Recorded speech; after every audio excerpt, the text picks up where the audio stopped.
Churchill's Crusade. For Winston Churchill, the situation was clear. The Bolsheviks had betrayed their allies with the Brest-Litovsk Treaty. So he tried many times to convince the government to take the offensive against the Bolsheviks. It wasn't just a contribution to the Russia Civil War. His intention was quite different. He knew that this kind of ideology was dangerous, not only for Russia, but for the whole humanity. So his point of view was deeper from the normal, especially at that time. In this anti-Cold War period, he was the first to realize how crucial was the resistance against this ideology. Even if he didn't succeed in this initial mission, we can say that his contribution in this generalized war was at the end positive.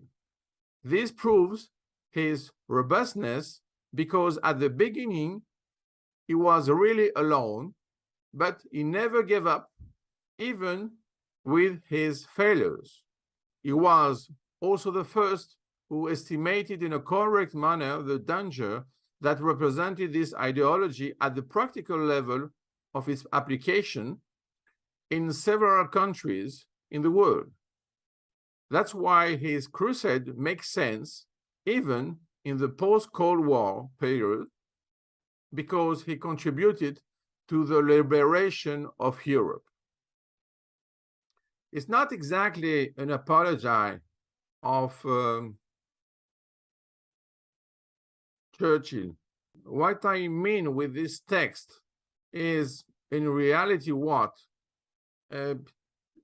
He saw the next reality. He saw the future. He wasn't able to convince the others. Okay, never mind. But he tried. He tried really. At that time, he had already problems with Germany. In fact, Brest-Litovsk Treaty was the flashpoint. So from this, and you see that, in fact, rare people know really this treaty.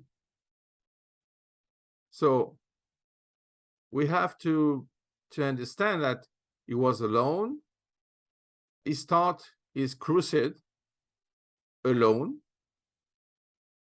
He had an initial mission, and at the end of the war, and even at the end of the Cold War, we can say that with the creation of NATO, with the creation of the European Union, in reality, Churchill was right.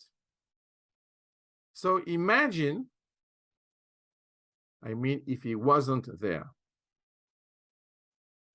what would be the future of Europe? We don't want to know. That's the point.